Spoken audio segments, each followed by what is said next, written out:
Hi guys, it's Sonia again. Another key theme relevant to the Crucible and Year of Wonders is personal growth / internal conflict. These kind of cross over quite a bit.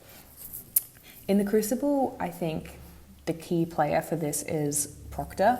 You can, I think, talk about a few other characters if you want to, but I think Proctor is the most obvious and the easiest to talk about in this context.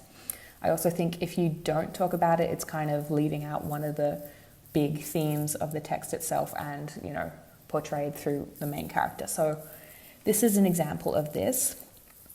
So off the bat, according to Miller, the Crucible is an examination of, begin quote, the conflict between a man's raw deeds and his conception of himself, end quote.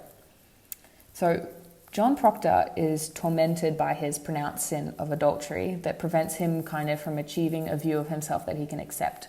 This is seen through his quote, God in heaven, what is John Proctor? What is John Proctor? Yet, his integrity in admitting one misconduct, the adultery, foreshadows his integrity in denying the other, which is witchcraft.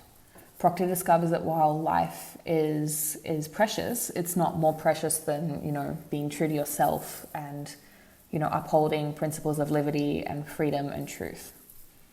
Through Proctor's indecision and conflict about his fear and morality, Miller suggests that fear has the capacity to challenge even the most principled individuals, as we talked about with fear and hysteria. He exemplifies the tensions between self-preservation and integrity, but the thing is he finds that he can't implicate his friends in a confession, and that turns to him discovering that he has his goodness, which is a quote, the goodness. Proctor's martyrdom is individual triumph for him, proving his goodness, but it's also of the ethical forces that he acts for. This is reflected in the stage directions as, quote, the new sun pours in upon Elizabeth's face as she watches her husband's execution. And that's basically symbolizing a new era of freedom from tyranny in Salem just by Proctor's martyrdom and his bravery in that.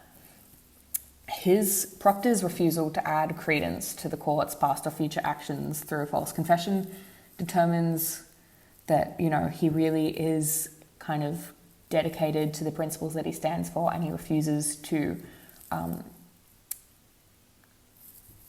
perpetuate these accusations by adding his own to that whole cycle of accusations. His death discerns that, life is not worth living if it must be preserved by those accusations and those lies. And it also says that, those who are flawed, such as John Proctor, he gave into the adultery, he gave into that sin. Even those who are flawed can facilitate social change and purvey what is moral and just. There's also an interesting juxtaposition between Proctor and Danforth, in that Proctor kind of changes and realizes his personal morals, whereas Danforth remains really quite selfish and resolute. He approaches things systematically and lacks foresight, Danforth. Hale also denounces his moral neutrality, but only after he observes the effects of it. So those are kind of some interesting juxtaposition points against Proctor with Hale and Danforth. Also, if we're going to be focusing on the main character for the Crucible in personal growth and internal conflict as our theme, we should also take care to focus on the main character in Year of Wonders and how this same theme manifests in that text. So Anna realizes that the plague is, open quote, neither of God nor the devil, end quote, but merely a, open quote, thing of nature, end quote. So Brooks is really applauding her search for the truth through the beneficial outcomes of seeking to stop the plague by practical medicinal means rather than attempting to complete a, open quote, celestial design, end quote.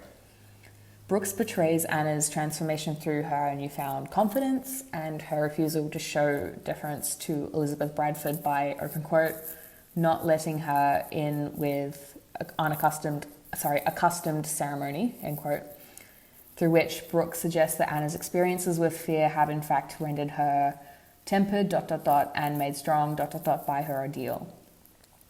So Anna evolves from a timid girl to a woman who had faced more terrors than many warriors, and those are both quotes. And through this, Brooks depicts how the horrors of the plague have resulted in Anna's personal development and unification of her inner strength, culminating ultimately in her brave decision to travel to Iran with the Bradford baby, in a display of strength and independence that she ultimately didn't previously have.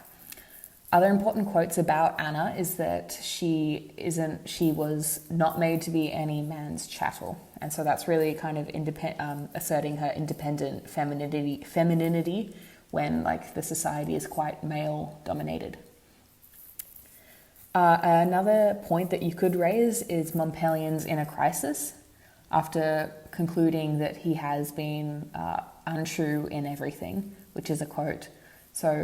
And that's contrasted quite well with Danforth, I think, in The Crucible, who has quite an unflinching cruelty and conviction in his own probity. Montpellier has this quote that goes, see the plague as anything other than God's wrath made manifest, which I think is a really interesting point to juxtapose Montpellier's religion crisis with Danforth's like complete strict adherence to his religion. So I hope you guys now have a little bit more of a clear understanding of what the personal growth and internal conflict theme can be approached by.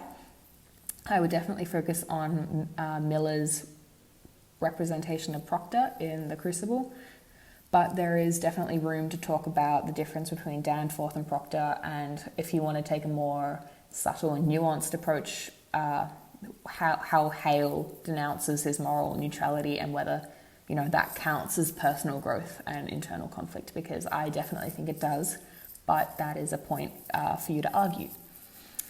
Year of Wonders, you can be talking about Anna's personal growth as a woman, and her religious struggle between neither the god or the devil but merely a thing of nature.